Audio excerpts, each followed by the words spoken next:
Le second niveau, qui est important, que je vais encore plus développer, est peut-être la vie de consécration. Voilà. Parce que c'est cette vie de consécration-là qui t'ouvre l'entrée dans la vie de puissance. Amen. Alors, quand on parle de la vie de puissance, on parle de l'onction. Amen, de l'onction. Ça dit quoi? Dieu te rend capable de faire dans ta vie ce que tu ne peux pas faire. Ça, c'est l'onction qui fait ça. Amen. Donc, un enfant de Dieu, dans sa vie, doit aspirer à être point par Dieu afin de le servir comme il se doit. Gloire à Dieu. Amen. Donc, la vie de consécration. Amen. Donc, je reviens sur ce point capital. C'est quoi la consécration? C'est quoi la consécration? C'est une mise à part. Et Dieu te met à part pour quoi? Le Seigneur. Dieu te met à part pour un but bien précis. Dieu ne te met pas à part pour rien. Il te met à part pour quelque chose. Il te met à part pour un service bien donné. Et donc, pour mener à bien ce service-là, Dieu doit te oindre. Mais pour qu'il te oigne, ça dépend de la manière dont tu te mets véritablement à part. Amen. Alléluia. Amen. Ça dépend de comment tu te dédies à lui. Comment tu te tiens devant Dieu.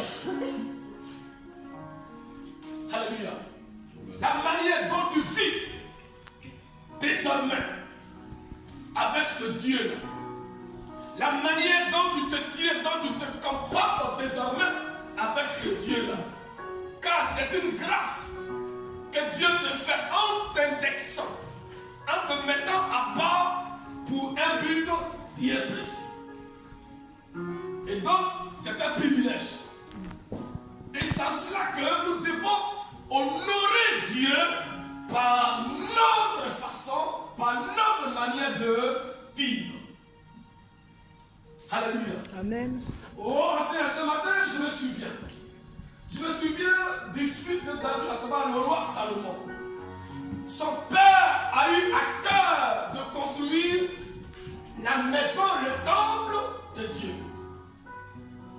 Et pendant que ce projet-là était dans son cœur, et comme Dieu est Dieu, il sait tout, il connaît tout et il voit tout, Dieu va dépêcher son serviteur, le prophète Nathan, qui est le gardien du trône de David, car chaque alléluia. Je n'ai pas vu ce matin de me disperser. Le prophète Nathan était le gardien du trône de David. Quand Dieu a toujours voulu parler à David, c'est au travers de Nathan que Dieu s'exprimait. Et donc, David avait à cœur de construire, de bâtir un temple à la gloire de Dieu. Et pendant qu'il ruminait ce désir-là, Dieu ayant vu par des péchés, Nathan, pour dire, va nous dire, ce n'est pas lui que retient de construire la maison. Mais je prendrai un de ses enfants et c'est lui qui le fera. Et Dieu a choisi son fils Salomon. Et donc, maintenant, on va révéler cela à son père. Et qu'est-ce que son père a fait? L'Écriture nous dit que son père a donné tout ce dont son fils aurait besoin pour bâtir. Mais le plus important, écoutez bien, le plus important, ce n'est pas la construction du mur, mais c'était la dédicace. Il faut de construire la manière dont il allait présenter, la manière dont il allait dédier cet ouvrage à Dieu était capital, était important. Quand nous lisons le chapitre 7 de 2 Chroniques, nous découvrons la prière que Salomon a libérée, que Salomon a fait, la prière de dédicace. Et nous découvrons qu'à la suite de sa prière,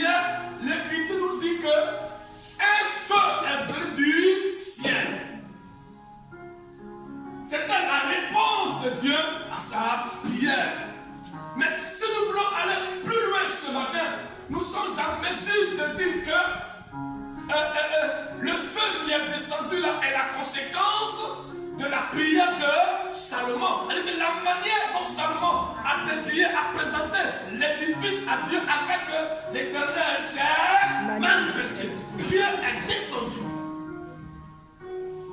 Dieu est venu accepter. Il a approuvé. Donc c'est pareil pour l'onction.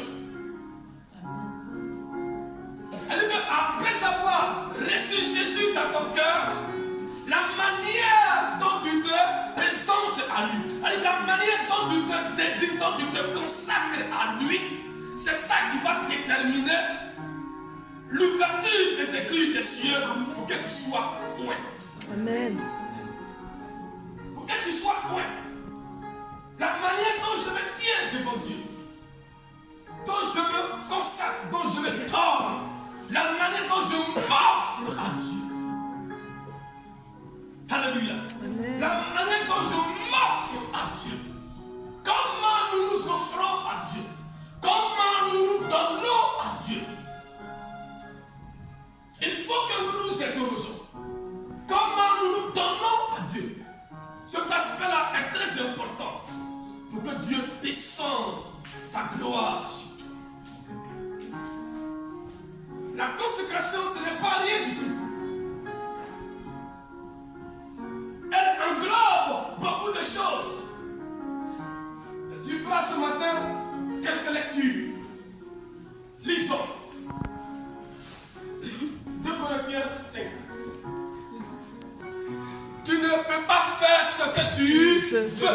C'est ça la consécration. Et l'Écriture nous révèle que la base de la consécration n'est rien d'autre que l'amour. Amen. La base de la consécration, c'est l'amour. Alléluia. Si tu aimes Christ, tu ne feras pas n'importe quoi. C'est vrai. L'amour est la base d'une vie de consécration. Je dois chercher l'intérêt de celui qui m'a sauvé et non mon intérêt. Il faut que nous qui sommes les enfants de Dieu, nous comprenons cela. C'est-à-dire que quand tu aimes, en ce moment-là, tu peux te consacrer. Tu peux te consacrer. Tu peux te donner. Tu peux t'offrir. Amen. Tu peux t'offrir. Tu peux te donner. Comment nous nous donnons à Christ? Est-ce que d'abord nous l'aimons? Ça, c'est la question que tout chrétien doit se poser. Est-ce que j'aime véritablement Jésus? Si oui, est-ce que véritablement je m'offre à lui? Est-ce que je me donne à lui? Alléluia. Lisons encore le chapitre 6, s'il te plaît. Oui, le chapitre 6. Versets 19 et 20. Pour recevoir l'onction. Il faut que tu fasses ce que tu dois faire pour que les écluses des cieux s'ouvrent et que Dieu descende son onction sur ta vie. Il y a beaucoup d'enfants de Dieu qui sont certes anciens appelés au ministère, mais leur vie, fait que Dieu ne peut pas, comme il se doit, les utiliser, les visiter. Amen. Quand nous lisons et étudions la vie de Jésus, et ça tu vas tout à l'heure, nous le chapitre combien? 4. Pardon? Luc 4. Il dit l'Esprit du Seigneur est sur moi pour libérer les captifs. Donc sans l'onction, les captifs ne peuvent pas être libérés. Les malades ne peuvent pas être guéris. Les oppressés ne peuvent pas obtenir la délivrance. On profite du fait que Dieu nous a oués pour mystifier les choses. C'est-à-dire que la mission première pour laquelle Dieu nous oué, c'est-à-dire que, ben oui, on met ça de côté et puis on fait autre chose. Alléluia. Amen.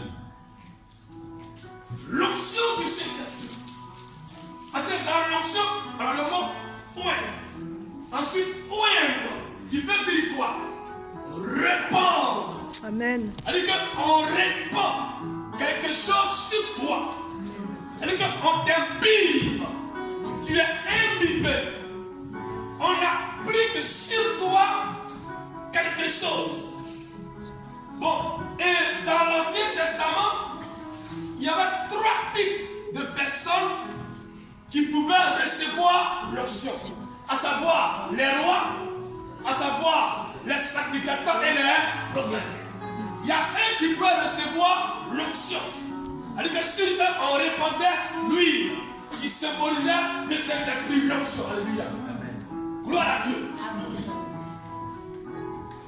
Mais de nos jours, il n'y a plus à faire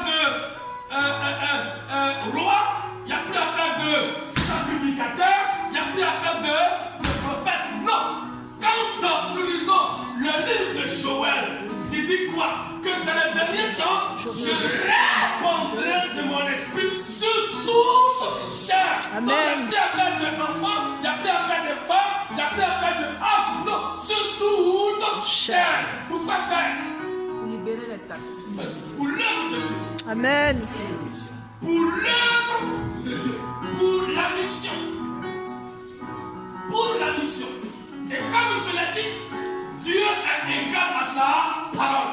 Dieu a une alliance avec sa parole. Dieu est un avec sa parole. Dieu ne se dédie jamais. Et Dieu ne ment jamais. Dieu est attaché et de manière ferme à sa parole. L'onction de Dieu vient au travers de la parole de Dieu. Pour qui avait des problèmes pour méditer, ça, c'est un message qui est pour vous ce matin. Tu peux être loin, nourris-toi de la parole de Dieu. Nourris-toi de la parole de Dieu. Amen. Amen. Oula. Amen. Amen.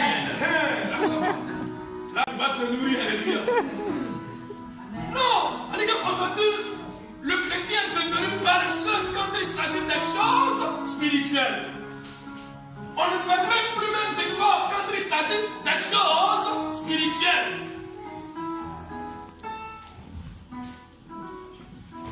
Dieu peut te revêtir de sa grâce. De la même manière que Dieu est venu visiter le temple que Salomon lui présentait, Dieu va visiter ta vie en tant que temple.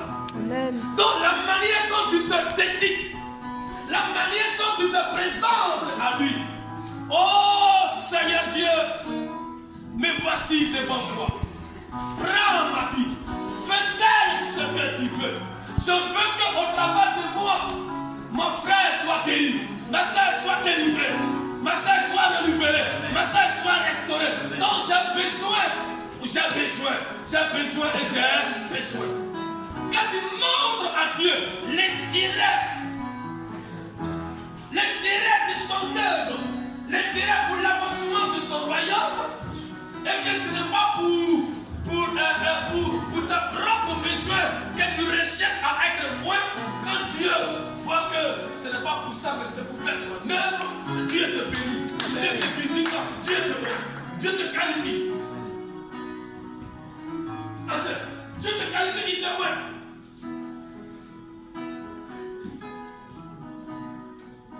Un chrétien de 6 mois, de 3 mois, même de 1 mois, qui vit selon la vie de Dieu, peut prier pour quelqu'un qui est possédé. Ce n'est pas une affaire de pasteur, non. C'est une affaire de la vie de consécration. Amen. Alléluia. Amen. Une vie de consécration. Comment je vis? Est-ce que je fais comme Paul qui dit, je traite durement mon corps pour ne pas que demain, après avoir annoncé l'évangile, quand je me retrouverai devant le trône de Dieu, ils me disent, rien de moi, je ne te connais pas. Il dit, je cours, non pas parce que j'ai déjà acquis la couronne.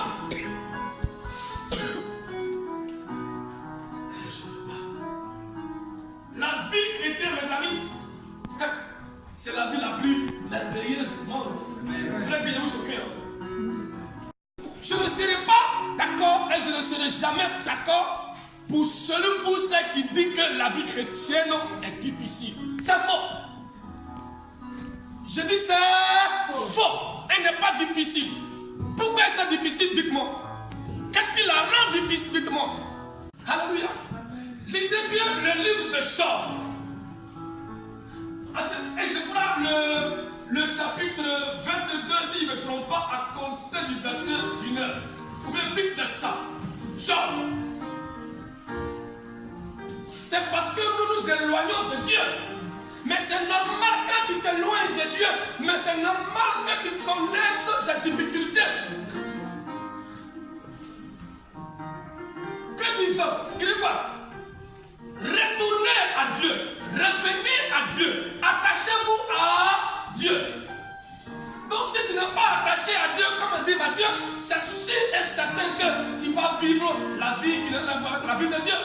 Mais quand tu es attaché à Dieu, comment une personne, comment un individu qui est attaché à Dieu peut vivre la vie difficile? C'est pas possible. Donc moi je ne suis pas d'accord. La Bible chrétienne, elle n'est pas, elle est aussi facile. On peut la vivre facilement. On peut la vivre facilement. Mais tais-toi à moi. Même quand nous lisons l'Écriture, nous voyons les gens qui l'ont vécu. Alléluia. Pourquoi tu ne cherches pas à t'attacher à Dieu? Attachez-vous à Dieu, mes amis. Demeurez auprès de Dieu. Restez auprès de Dieu. Restez avec lui. Soyez dans sa présence. Alléluia. Dieu veut vous bénir. Dieu veut vous oindre. Parce que tu as, comme souvent je le dis, tu as quelque chose qui lui appartient, qui est en toi. Qui est en toi. Il veut t'arroser de sa grâce. Il veut répandre sur toi son action. Afin que tu sois en mesure de faire le travail pour lequel il t'a mis à part. Il peut te mettre à part. Mais si là où tu es là, tu ne fais pas ce qu'il faut, tu n'attires pas l'onction. Parce que c'est ça. C'est-à-dire que ta vie de consécration va attirer l'onction. La manière dont tu te consacres va ouvrir la porte de l'onction. Va attirer l'onction. Va provoquer l'onction. Mais Dieu te met à part. Et de cette mise à part là, tu fais autre chose. Mais tu vas demeurer là éternellement. Et j'ai peur que tu n'as même pas dans le ministère. C'est vrai. Il y a beaucoup même qui meurent sans rentrer dans leur destinée. Donc sur le plan spirituel, tu peux mourir sans rentrer dans ta destinée. Sans faire ce pourquoi Dieu t'a mis à part. Et ça va nous interpeller en tant que les enfants de Dieu. Tu es le temple du Saint-Esprit. Amen. Je suis le temple du Saint-Esprit. Partout le monde entier, on court et puis on va en Israël. Là où il faut. Précisément à Jérusalem. Et quand on y va, où va-t-on de manière précise? Mur de lamentation. Et qu'est-ce qu'on fait souvent là-bas? On met souvent des prières, des petits bouts de papier. Pourquoi? C'est dans la Bible, mes amis. C'est pas pour rien qu'il faut ça. Ce n'est pas pour rien qu'il faut ça. Et cela est en rapport avec la prière. Écoutez bien, cela est en rapport avec la prière du serment à faire. Parce que ce temple-là où il y a un coup là, mais c'est ça. C'est ça. Quand on parle du monde horizon, alléluia, il a dit une chose à Dieu.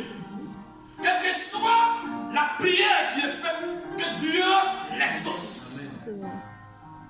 Que Dieu l'exauce. Peu importe les paiements. Et Dieu les bénit. Dieu exauce la prière. Et ceux qui sont reconnaissants vont payer même leur dîme dans les églises. Surtout aux États-Unis. Des païens paient leur dîme annuel, leur dîme mensuel. Et nous qui sommes les enfants de Dieu, on doit nous supplier. Dieu doit nous supplier. Moi, honnêtement, je n'en ai pas besoin. Amen. C'est pour l'œuvre de Dieu. Ma fille, elle est derrière là-bas. Elle sait ce que je dis. Moi, là, je suis à travailler pour soutenir aussi l'œuvre de Dieu, pour son avancement. Je refuse de vivre au crochet de l'église. Si elle me donne, je prends. Elle donne pas aussi, je ne fais rien. On est là. Sans pleurer mes fruits. Ça continue. Je vais fuir dans l'emploi. Je vais aller servir puis on rigole entre nous. Elle a plus de moi. Mais non. C'est pour ton bien. Paye ta dîme, c'est pour ton bien. Amen. Ça montre que tu aimes Dieu. Et qu'il est à la première place. Amen. Et puis d'ailleurs, tout ce que tu l'as grâce à Dieu. Amen. C'est tout ça. Un enfant de Dieu qui n'a pas compris ça, c'est qu'il y a un problème. Ce que j'aime, je l'ai grâce à Dieu. Dois-je cacher à Dieu ce qu'il me donne d'avoir ce que j'aime, parce que c'est qu'il y a un grand problème. Il faut que tu te réveilles. Nous devons nous réveiller à tous les niveaux. La Bible, elle est perpétuelle. Salomon a prié. Le temple qu'il a construit là, il a prié. Et Dieu, il a reçu l'approbation de Dieu. Le feu est descendu. Dieu a approuvé sa prière. Et jusque-là, ça demeure. Au point où on court pour y aller. Tu es le temple de Dieu. Si tu veux que Dieu descende son feu sur toi, c'est la manière dont tu te présenteras à lui doit être déterminante. Mais si tu es là quand demain je suis à Dieu, après demain, quand ça sert un peu de réussir, je ne suis plus à Dieu, souvent on se bat avec lui, souvent on murmure, souvent on se plaint et tout ça. Il y a un problème. Et puis de toi, est-ce que Dieu est obligé de te bénir? En tout cas. Alléluia. Est-ce que c'est une obligation pour lui de te bénir? Non, répondez-moi. Dieu n'est pas obligé. Il n'est pas obligé. Un père n'est pas obligé de te donner toujours ce que tu veux. Un père ne te donne pas tous les jours ce que tu veux. Même si il a la chose là, c'est pas toujours quand je vais lui qu'il te donne. Voilà. Un père, il n'est pas là pour donner seulement ce que tu veux. Non. Je suis désolé. Donc, Dieu n'est pas obligé de te bénir. Non, j'ai prié Dieu pour qu'il me donne le choix une voiture. Une voiture, bien un mari, bien une femme, et depuis là, il ne fait rien, il traite. Alors moi, basta. Mais pas ça. Je vais te méchant, mais non, il faut qu'on s'intéresse ça parce que ça, c'est de là. Ça veut dire qu'on est méchant. Ça, c'est de la méchanceté pure et c'est de la sorcellerie. En tout cas, la sorcellerie. Parler ainsi de Dieu, c'est que tu as un problème. Hein? Tu n'es pas reconnaissant. De toi à moi, la vie que tu as, elle n'est pas pendant que tu travailles. Si tu n'as pas la vie, est-ce que tu peux prétendre travailler? Si tu n'as pas la vie, si tu ne vis plus, est-ce que tu peux peut-être avoir de l'argent? Non. Donc, il faut d'abord dire merci à Dieu qui te permet de vivre. Amen. Il faut d'abord lui être reconnaissant. Cela, c'est même ça. Même que tu sois petit. Mais c'est même une petite épine qui est encore en toi. Quand tu te lèves, c'est le merci. Parce que j'ai ta vie. Et le reste viendra. Mais souvent, la Bible qui donne là, on prend la Bible, on fait ce qu'on veut. Et nous-mêmes là, nous sommes notre propre problème. Tu as quand même ton propre problème. Et après encore, tu vas encore accuser Dieu. Mais c'est incroyable. Alors que, tout, il y a ce qu'on appelle la malédiction provoquée. Quand toi-même tu provoques ta propre malédiction, Dieu te donne une vie. Au lieu de l'habiller sainement, tu l'habilles comme tu veux. Mais en le faisant, tu provoques quand même ta propre bénédiction. Et là encore, tu vas encore dire que là encore c'est Dieu. Pauvre Dieu. Maintenant, il est riche. Riche. Il est riche. Comment nous dédions? Comment nous, si vraiment on donne un pied à Dieu et puis l'autre pied n'est pas à lui, c'est-à-dire qu'on est à moitié. On n'est pas entier, on n'est pas total à Dieu. Oh, Dieu, c'est Dieu jaloux. Il refuse de te partager avec un autre. Mais de toi à moi, pour nous qui sommes les gens passés, nous qui sommes alliés. En tout cas, moi, en aucun cas, je ne peux accepter de partager mon épouse. Mais attends, je suis fou, bien quoi. Amen. Alors pourquoi vous voulez que Dieu vous partage? Et puis c'est normal. Et puis Dieu ne va rien dire. Dieu ne va rien dire.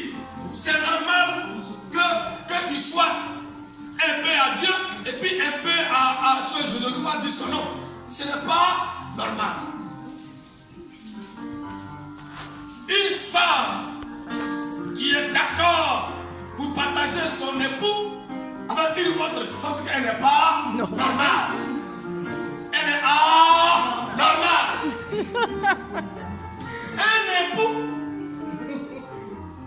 Un époux qui peut partager Sa femme.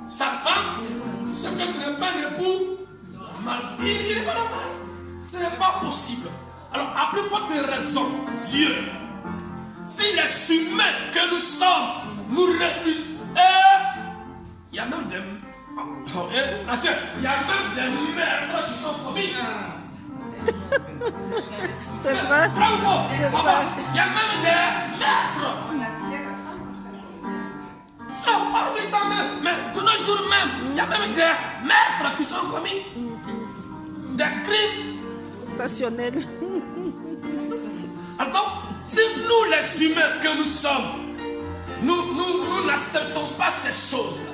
Mais pourquoi, bon sang, sur le plan spirituel, nous voulons que Dieu accepte ces choses-là? Jamais il ne les acceptera. Et puis encore, ça te met en retard par rapport à ton service.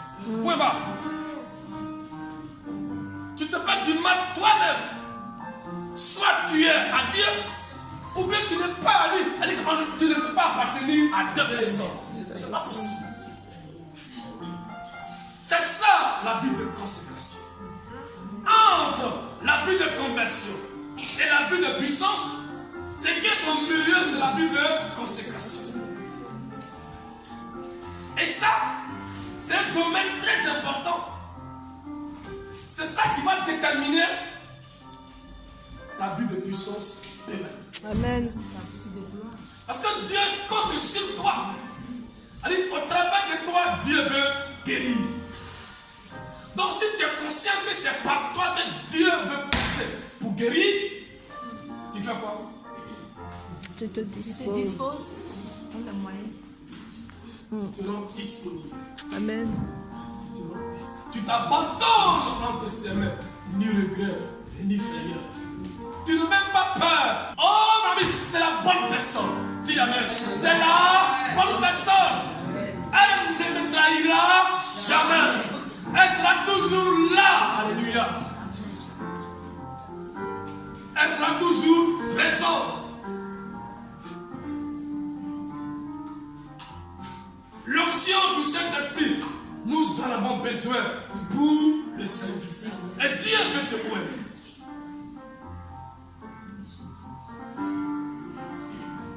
Et Dieu veut te louer. On ne prie pas.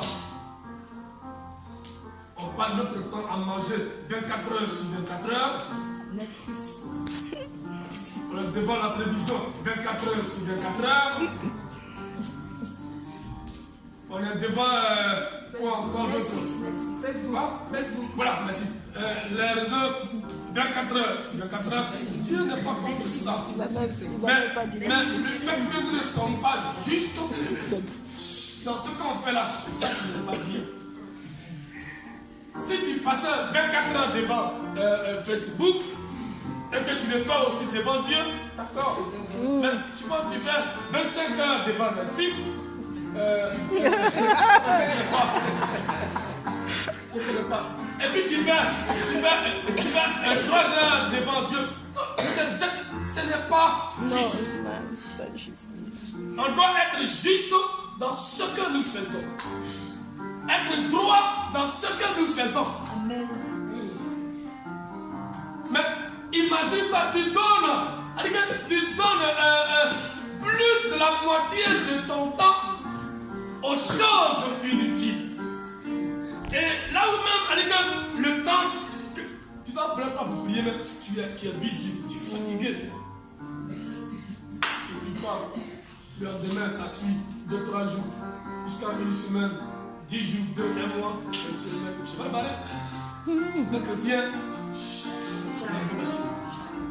ce qui rend la vie très bien, c'est la vie. Je ne sais pas comment faire ça.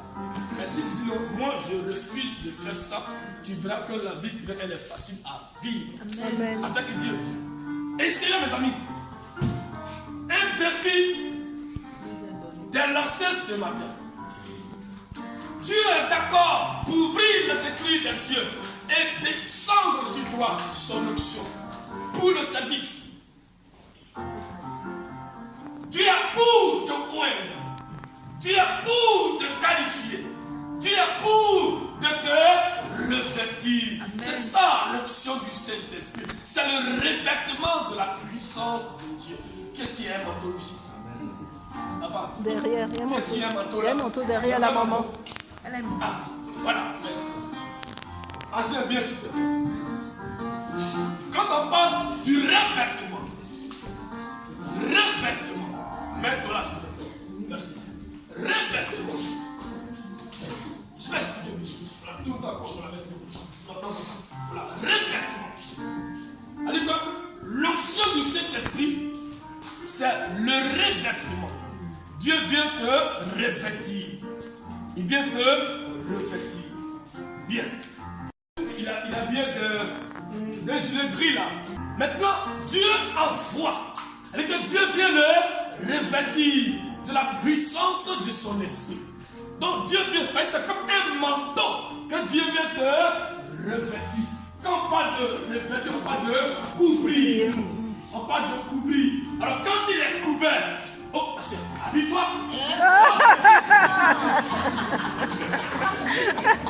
C'est grave. Voilà Dieu. Oui. Donc, ok, pas ça grave. Laisse. Quand il vient te couvrir, On va pas le revêtir. ok, d'accord, ok, pas grave.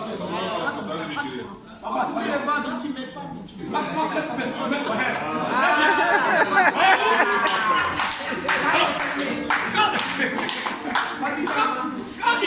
Quand Dieu veut le couvrir, est-ce qu'on verra le gilet gris? Non. On ne voit pas de gilet gris. On ne voit pas de gilet gris. C'est-à-dire que le gilet gris est caché sous ce nouveau vêtement. C'est ça l'onction. Donc, c'est une onction qui est extérieure. Comme je l'ai dit, il y a l'onction intérieure, et on verra sa fonction, mais l'onction extérieure, ce n'est pas pour lui. Bon, ça peut être pour lui, mais en réalité, c'est pour dehors. On dit bien l'extérieur. L'extérieur. Amen. L'extérieur. Oui, quand il ouvre la bouche, Dieu se glorifie. Et que cela amène les âmes à la conversion. Imaginez-vous un seul instant. Et je ne vais choquer ce matin quelqu'un. Mais je prends une qui est en surpoids. Et puis, ancien prie pour la personne, revêtu de la puissance de Dieu. Il prie, il lui impose les mains. Et puis, il commande à la graisse qui fait que la personne est en surpoids de fondre. Et puis, sous nos yeux, nous voyons que la morphologie de la personne change. Est-ce que de toi à moi, on va crier Jésus, Jésus ici? On va crier? À tout le coup, on va crier Jésus. Ou bien quelqu'un a un pied qui est, ou bien un bras qui est long, et puis tu pries, et puis on voit le bras qui pousse, et puis ça devient même chose que l'autre. Est-ce que tu vas te taire? Non! On sera fou, c'est de joie. Mais c'est ça l'onction extérieure. C'est pour ça. C'est pour ça. Tu veux que Dieu se serve de toi. Tu veux que Dieu t'utilise. Mais il est plus que prêt même. Il veut. Oh, quand tu chantes, l'onction descend sur le peuple de Dieu. Et les guérisons se produisent. Amen. Ça pleure sous l'onction. Les démons capitulent sous l'onction. Au nom de Jésus.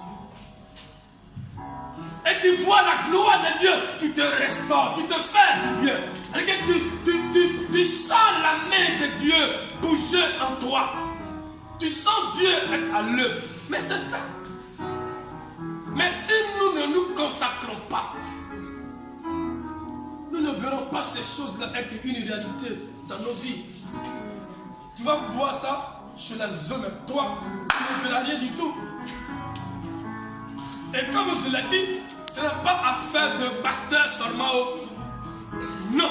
Si on t'a dit que l'onction c'est pour ça, c'est qu'ils t'ont menti. Parce que Dieu aussi peut se servir de toi pour glorifier son nom. Amen. Dieu ne fait abstraction de personne. Il nous aime tous de la même façon, de la même manière. Mais la seule différence pour finir, c'est la manière dont nous nous consacrons. Alléluia. Si tu ne fais pas ce que tu dois faire, pour que Dieu te visite, il ne te visitera pas. Tu passes ton temps à manger, à manger, à manger, à manger. Finalement, tu seras lourd, bien lourde. Et tu ne seras pas à ton poste. C'est-à-dire que là où tu vas, pour que Dieu te visite, la nourriture fait que tu ne peux pas y arriver. Le diable, l'ami, il utilise toute la nourriture pour lui faire du mal. Donc, vraiment, je vous en prie, cette année-là, mangeons moins. Alléluia. Mangeons moins. Parce que l'onction, là, quand ça vient sur toi, ça brise toujours en toi. L'onction brise toujours. Amen. Elle brise le jour du péché en toi. Toutes sortes d'accompagnements, l'onction, elle brise en toi. Amen. D'abord, il te brise. Et après, maintenant, Dieu se sert de toi, fait du bien aux autres. Amen. Donc, je te demande ce matin de mener une vie de consécration. Une vie de prière, de jeûne, une vie de sanctification, une vie d'obéissance et de soumission, Amen. une vie de fidélité à Dieu. Amen. Souvent, on est fidèle à nos épouses, à nos époux, et puis on n'est pas fidèle à Dieu. Incroyable. Pourtant aussi, nous sommes l'épouse, l'église et l'épouse. Donc, si dans la vie active là, on connaît ces choses, on devrait aussi l'appliquer sur le plan. Nous devons aussi l'appliquer sur le plan spirituel pour qu'on soit juste. Et comme je l'ai dit, Dieu ne nous empêche pas de vivre. C'est ça. Souvent, quand nous allons sur le terrain pour évangéliser, on dit ah non, la vie là c'est trop difficile. Quand tu es là-bas, tu n'as pas copine, tu n'as pas copain, tu ne fais pas ceci, tu ne fais pas ceci. Quand à le point fini, non, à cause de la main, je ne viens pas à l'église. Vous vous rendez compte? Des arguments inutiles, bizarres. Ah non, chez vous dans la rue, assis là-bas, là, qui sont les femmes là, c'est en tout cas c'est bon pour moi, c'est fini pour moi. Ah bon? C'est pour ça. Mais dans lui là-haut, Dieu il est pour le mariage. Hein? Donc si tu es une femme là, marie-toi. Et puis c'est fini. Parce que tu as l'acte de marier, marie-toi. Mais chaque chose a son temps. Il y a un temps pour toutes choses. Alléluia. Donc souvent nous sommes aveuglés. C'est pour ça que Dieu donne l'onction, pour qu'au travers de nous, il éclaire ceux qui sont dans les ténèbres. Parce fait raisonner ainsi, c'est que tu es dans les ténèbres. Il faut que tu reçoives la lumière de Dieu, afin que tout soit clair dans ton esprit. Ton esprit doit être régénéré. Amen. Et c'est toi que Dieu a mis en mission. Revivre le bout. Allez-y, emparez-vous de têtes noires. Ça rentre.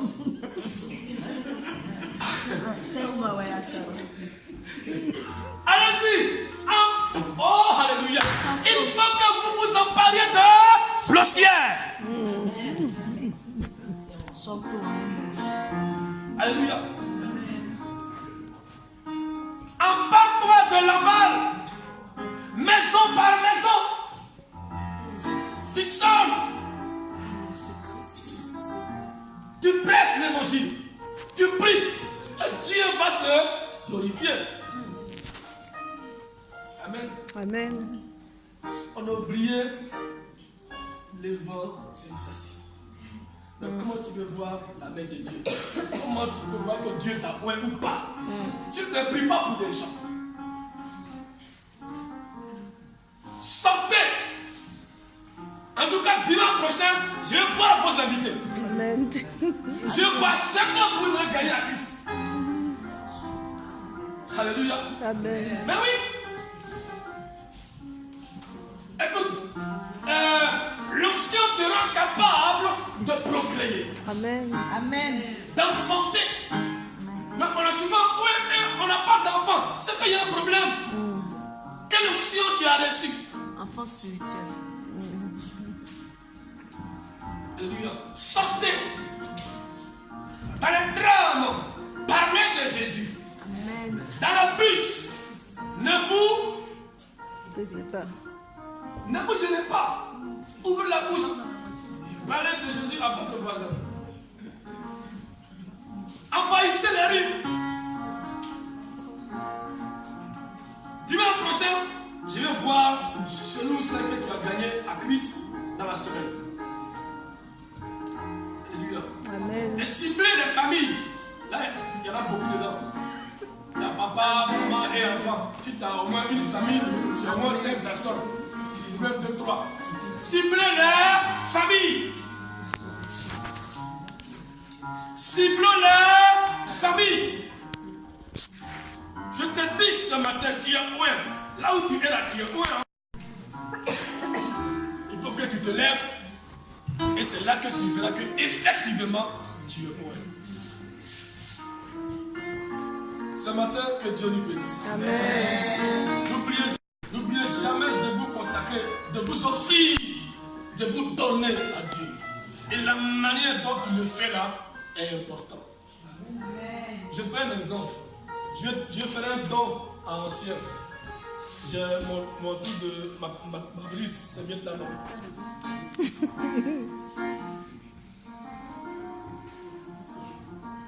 Pour qu'un ancien reçoive le don, pour qu'il tende la main, ça va dépendre De comment on le présente.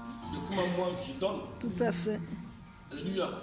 Si je fais ça, il va voir. Il va pas voir. Désintéressé. C'est un mépris, il ne comprend pas. Il dit, mais il me donne que j'ai pu, il n'est pas me fichu de me regarder. C'est qu'il ne me considère pas. Donc pourquoi je prends ça? Et souvent, sur le plan de Dieu, c'est ce qu'on fait avec Dieu. Souvent, nous dansons assis comme vous. Et que demain on a Dieu, demain on a un jeu, demain on a Dieu, et puis demain, il va dire, mais c'est pas possible. Il va dire, écoute, va faire d'abord ce que tu veux. Quand tu seras fatigué, Et chargé. tu vas venir voir ici. Demain, tiens, non. Tu prends. Il ne prendra pas. C'est possible. Salomon, il a pu construire le temple. Il a construit un beau temple. Et quand il a pu le construire, qu'est-ce qu'il a fait? Il allait prier. Il allait donner le temple à Dieu. Seigneur, voici. C'est ton ouvrage, c'est pour toi. Et la manière dont il a fait là a touché le cœur de Dieu au point où Dieu est venu visiter. Dieu a descendu sa gloire sur la maison. Tu veux que Dieu descende sa gloire sur toi. et que tu sois une bénédiction pour toi, pour ta famille et aussi les autres, ça dépend de comment tu te donnes à Dieu. Comment tu t'offres, comment tu te donnes. Alléluia. Ce matin, que Dieu nous bénisse. Amen.